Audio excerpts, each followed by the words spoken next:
Rising Soul Fam, and happy Saturday.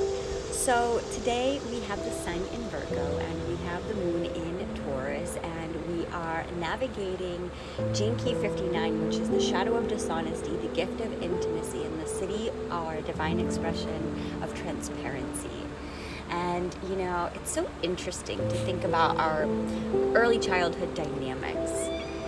Also, it's really interesting to see which house Virgo is in your chart, because this is the one going through some activations right now. For me, it's in my second house. It has to do with my assets. And when I think about my assets and I think about relationships and building relationships, I remember knowing how much my dad was just madly in love with my mom.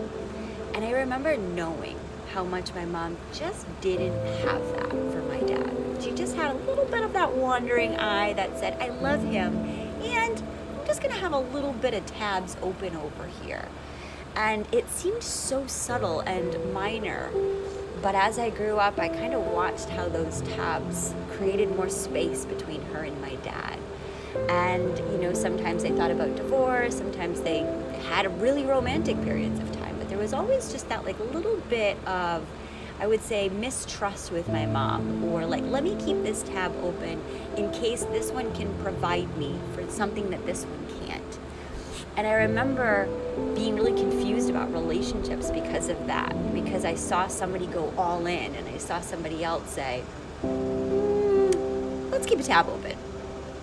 And I sort of did that throughout my life, where I would be in a relationship, but I would also kind of keep a possibility or a prospect open. And I see how the entanglement of that, thinking that that's right relationship, has really been something that I've had to work on as I've gotten older, and closing tabs when I come into relationship to be in right relationship, unless there's a reason for that third. And sometimes there is. Sometimes these kindred spirits form beautiful friendships. However, this gift of intimacy, it really asks for full transparency. If we're gonna put our heart into someone, can we put it all the way into them without having to have a tab open? Especially if we think that materially there's something that we need to be supported by somebody else. It was just this interesting program, but it's been coming up around a lot for me just to look at and see where my relationship patterns from childhood made me confused about right relationship.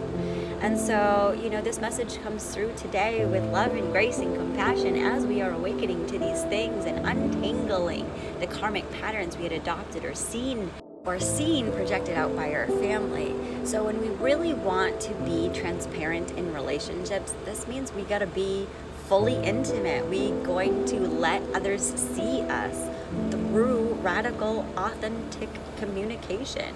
If we want to transmute the shadow of dishonesty, it means we gotta be honest. So honest that it's like we're see-through. It's like you can see everything on my face because I'm wearing my heart in every single cell, smiling at you to say, you know what? Right relationship is being honest with ourselves and then projecting that outside of us so that everybody we see is goddess wrapped in human form. We're not playing the fear or lack or scarcity game that we have to have a tab open just in case.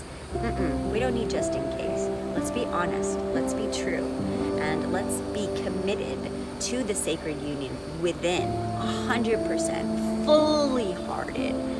And then see how that gets to anthropomorphize outside of us. Sending you so much love today.